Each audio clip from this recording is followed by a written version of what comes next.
It is 8:30. It is my honor to open up the Finance and Physical Resources Committee meeting this morning. It is Tuesday, May 17th. With that, we will start with public comment. Is there any public that would like to address the Finance and Physical Resources Committee meeting this morning?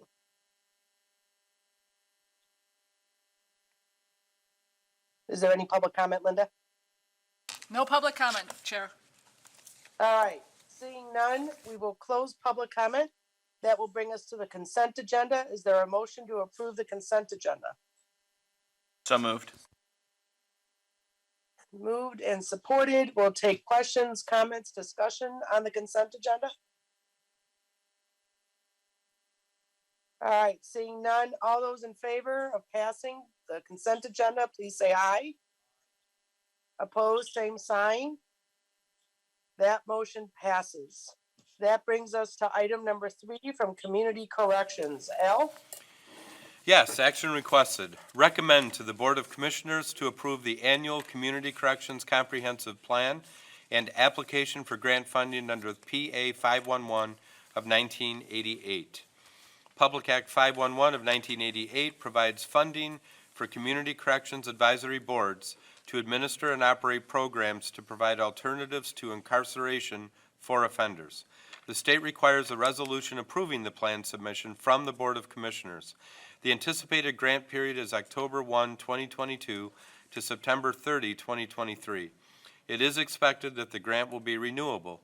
Kent County has been the recipient of these funds for nearly 15 years. A person can be enrolled in multiple programs in a given year. In 2021, there were 1,922 enrollments, and in 2020, there were 2,149 enrollments. An appropriation request will be forthcoming after approval of the plan. Thank you. Is there a motion to approve?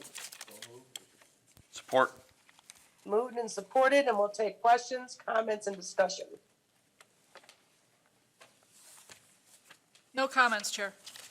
All right, all those in favor of approving, please say aye. Aye. Opposed, same sign. That motion passes. That brings us to item number 4 from the Board of Commissioners, Fiscal Services. Al? Action requested. Recommend to the Board of Commissioners to authorize the summer 2022, which would be July 1, 2022, general operating property tax levy. Pursuant to state law, MCL 141.412 and 141.413, a notice of a public hearing concerning the 2022 county budget was published in a newspaper of general circulation on October 24, 2021, and a public hearing concerning the budget was held on November 4, 2021. The Kent County Board of Commissioners adopted a fiscal year 2022 appropriation on November 18, 2021. The 2022 budget requires the levy of 4.1310 mils for general operating purposes to be authorized for the 2021 summer tax billing, which has a tax levy date of July 1, 2022. Funds derived from the levy of this millage will be utilized to support the previously adopted fiscal year 2022 general operating purposes. Thank you. Is there a motion to approve? So moved. Moved and supported, and we'll take questions, comments, and discussion. We have a question from Commissioner Wooden. Yes, Commissioner Wooden. Thank you, Chair. In relation to our initial voter-approved general operating millage, wasn't that 4.2? I'm just trying to figure out how much we've lost as a result of Headley, and how much we've lost over time as a result of the Headley rollback. Marvin has an answer to that question.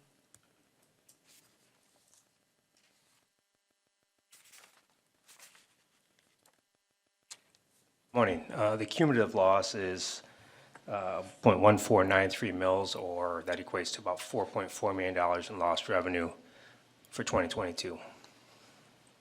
Is that the rollback just from the last year, or the rollback since its initial? That's the cumulative rollback. The rollback from the last year was, it went from 4.185 to 4.131, or 0.054 mils. So all things being equal, the loss in the current year is $1.5 million. Thank you. Anyone else with questions? We have a question from Commissioner Antor. Yes, Commissioner Antor. Thank you, Chair. Yeah, going back to Headley, that's also another way of looking at it, that the taxpayers were able to keep $4.4 million and 1.4 this current year, which is, I think is a better deal for the taxpayers. So, thank you. Okay, anyone else? Commissioner Bokowski, your chair. Yes, Commissioner Bukowski.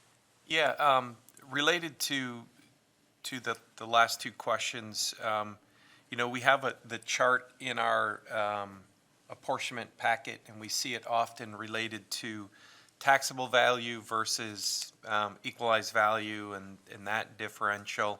It would be interesting to, hopefully you have those numbers in a handy chart. I'm not asking for one to be made anytime soon, but just back in the good old days, like 5 or 6 years ago, we actually had a higher millage than we assessed, and now, because of Headley, it's less than that number, and just so that can be seen across the last decade and where we're at. So, and then just taxes will go up in spite of Headley rolling back it some. So it's a weird dynamic, this Michigan tax law. Right. So. Okay, anyone else? All right, seeing none, all those in favor, please say aye. Opposed, same sign. That motion passes. That brings us to item number 5 from Circuit Court. Al? Action requested, recommend to the Board of Commissioners to accept and appropriate $400,000 from the Department of Health and Human Services Substance Abuse and Mental Health Services Administration, or SAMHSA, Office to the Special Projects Fund for the 17th Circuit Court Mental Health Court, and to authorize the Board Chair or designee to execute the grant agreement, approve extensions, amendments, and increases to the grant appropriation not to exceed 15% of the original award. On March 9, 2017, the Board of Commissioners accepted and appropriated a mental health court planning grant awarded by the State Court Administrative Office, SCALE, for the 17th Circuit Mental Health Court. A mental health court is a specialized court docket for certain defendants with mental illness that substitutes a problem-solving model for traditional criminal court processing. The Board of Commissioners approved the first, second, and third years of the $400,000 grant award from the May 31, 2019 through May 30, 2022 on Resolution 627-1954, 514-2048, and 513-2145. The Circuit Court is awaiting the award for the fourth $400,000 for expansion and improvement of the mental health court within the county. Grant dollars will be used to contract for the following services: transportation, program coordination, clinical support, data entry, program involvement, drug tests, and legal defense. The goals of the program include improving public safety by reduction in recidivism for defendants, improving the quality of life with mental illnesses and increase their participation in effective treatment, and reducing court and corrections-related costs through administrative efficiencies and often by providing an alternative to incarceration. The court has a caseload of up to 40 clients, and most, if not all, clients in the mental health court are managed in the community while being engaged in treatment. The fourth term of the grant is May 31, 2022 through May 30, 2023. Support. Thank you. We have moved. Do we have a support?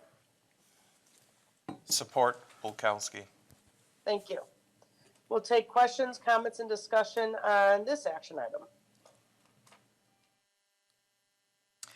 Commissioner Antor, chair. Yes, Commissioner Antor. Thank you, Chair.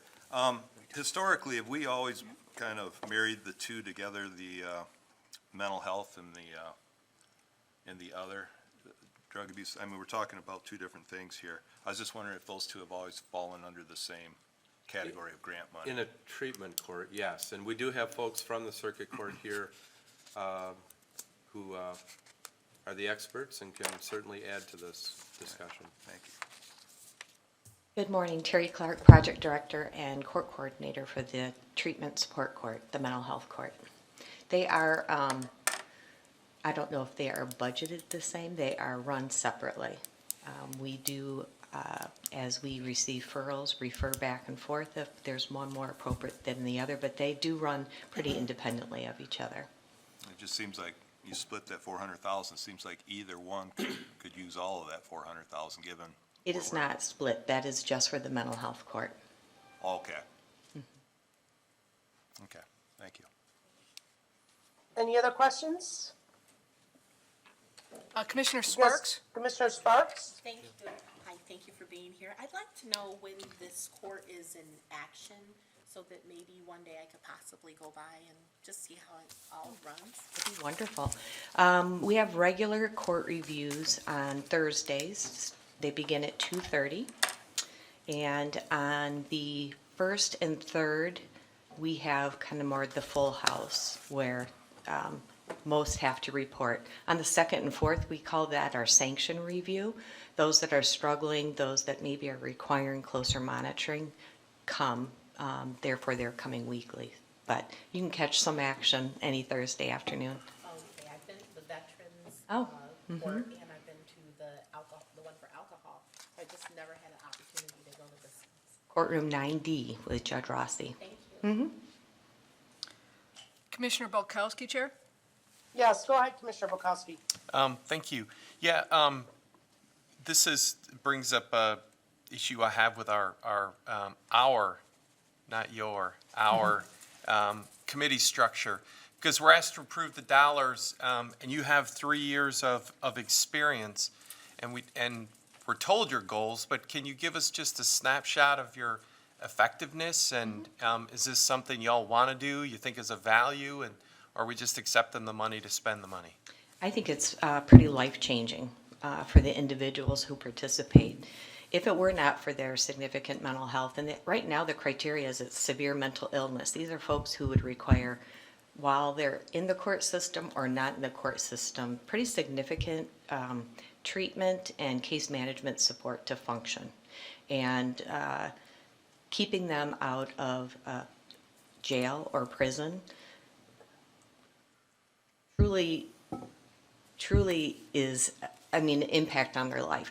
Imagine being schizophrenic, likely unmedicated in a jail or prison system. Your ability to function obviously goes right out the door. We are keeping the community safe. We are currently working on looking at our recidivism. We've been working long enough to see if we are having that type of impact on the outcome. My preliminary, just from my experience, would be I don't know of any, maybe one or two at most over the last 3 or 4 years that have gone back into the community and reoffended like in a felony level.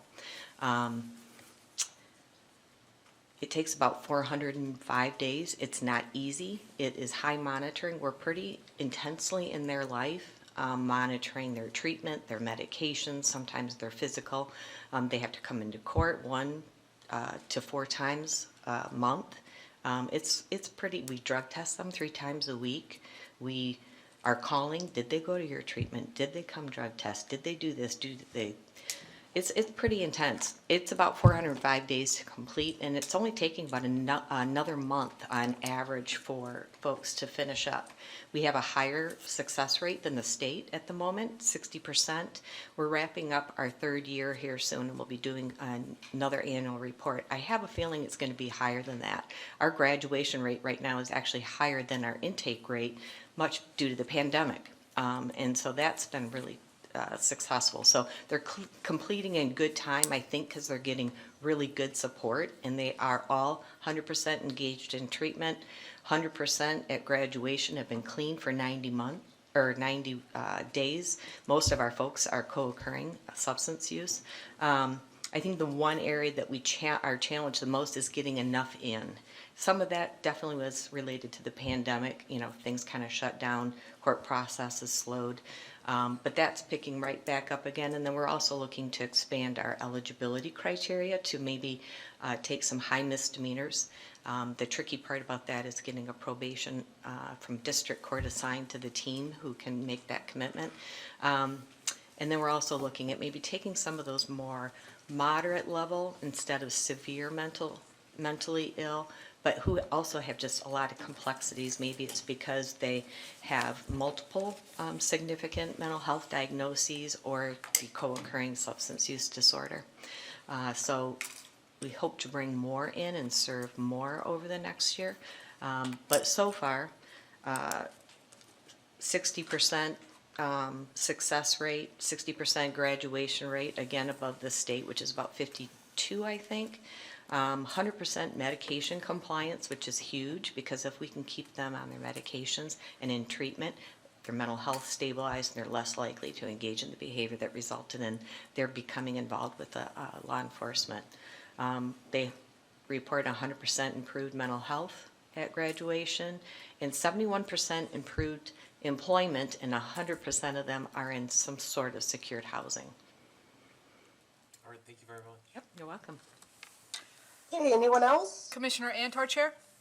Yes, Commissioner Antor. Thank you. Just a second, I was wondering, how closely do you guys work with the Veterans Court? Do you refer people over to them and vice versa? And that's probably about it, to be honest. We don't engage with each other too terribly much, other than when we get those referrals, if we're looking at some folks that could cross into either of those courts, having those conversations, what's the best fit. We have talked about, as we are gaining more problem-solving courts in the county, how do we work better together? Does it make sense to centralize that referral process in place so that we really do the best justice, right, in referring to the most appropriate court? We tend to get from drug court maybe, or veterans court, those that have the very serious mental illness. Because they don't, that's not their comfort space, so we'll take those on. And then there's definitely some engagement around services and supports that maybe we aren't most familiar with. Thank you. Okay, anyone else? No other questions, Chair. All right, seeing none, all those in favor, please say aye. Aye. Opposed, same sign. That motion passes. That brings us to item 6 for Commissioner Miscellaneous this morning. No comments here, Chair. Okay, I know it's just a Oh, little. wait a minute, I'm sorry, Commissioner Sparks. Can she see us? Commissioner Sparks, please go ahead. Hi, Madam Chair, can you see us? Yeah, I got this for you. I know that's your favorite. thanks. So I'll just wrap up miscellaneous for those who might be watching. It's not typical to have a meeting chaired with the chair being Zoom, but we've worked with legal. Given my current health situation, I check all the boxes to do this appropriately and legally. So I thank the committee and the county for being able to have this option. And with that, we are adjourned. Our next meeting will be Tuesday, May 31st at 8:30 a.m. Thank you.